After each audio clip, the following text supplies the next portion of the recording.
Sosok Dr. Alit otopsi jenazah Juliana pendaki Brazil, klaim masih hidup selama 20 menit usai jatuh. Dr. Ida Bagus Putu Alit DMF SPF merupakan sosok yang diketahui mengautopsi jenazah Juliana yang jatuh di Gunung Rinjani.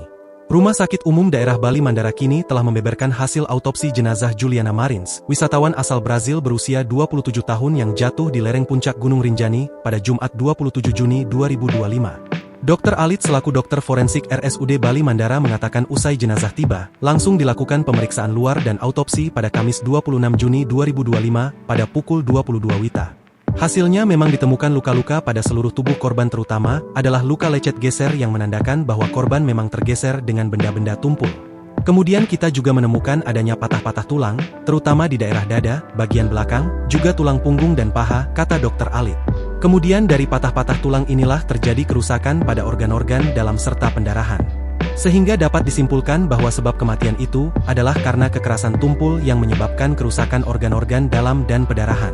Kami tidak menemukan bukti-bukti atau tanda-tanda bahwa korban itu meninggal dalam jangka waktu yang lama dari luka-luka, imbuhnya. Diprediksi setelah luka-luka, Juliana meninggal paling lama 20 menit kemudian, pendarahan paling parah dan banyak terjadi di dada dan perut. Tidak ada organ spleen yang mengkerut atau menunjukkan bahwa perdarahan lambat.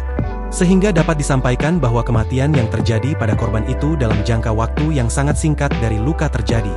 Jadi karena dimasukkan dalam freezer, kalau yang kita temukan di sini kematiannya terjadi antara 12 sampai 24 jam. Itu berdasarkan dari tanda-tanda lebam mayat dan juga kaku mayatnya, tandasnya.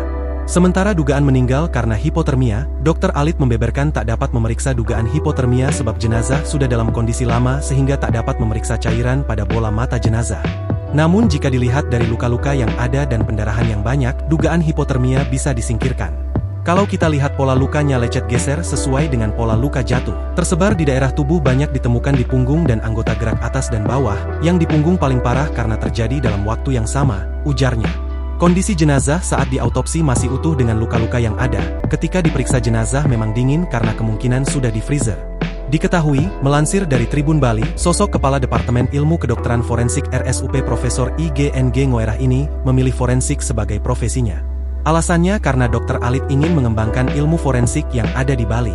Tahun 1996 dokter forensik di rumah sakit itu hanya 2 orang dan itu semua di RSUP Profesor IGNG Ngoerah. Saya pun tertarik mendalami ilmu kedokteran forensik, ujar Dr. Alit. Setelah lulus dari Fakultas Kedokteran Universitas Udayana, ia melanjutkan studi di Groningen State University Belanda dan Victorian Institute of Forensic Singapura. Saat kembali ke Indonesia, pendidikan dokter spesialis forensik kembali dikenyam di Fakultas Kedokteran Universitas Indonesia.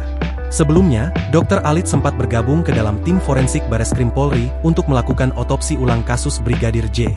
Melihat kasus yang besar itu, Dr. Alit menegaskan ia tidak memandang kasus dan selalu mengamalkan prinsip dokter forensik yaitu objektif dan imparsial. Dr. Alit menambahkan seorang dokter forensik tidak boleh melakukan pemeriksaan berdasarkan besar kecilnya kasus. Download Tribun X sekarang, menghadirkan lokal menjadi Indonesia.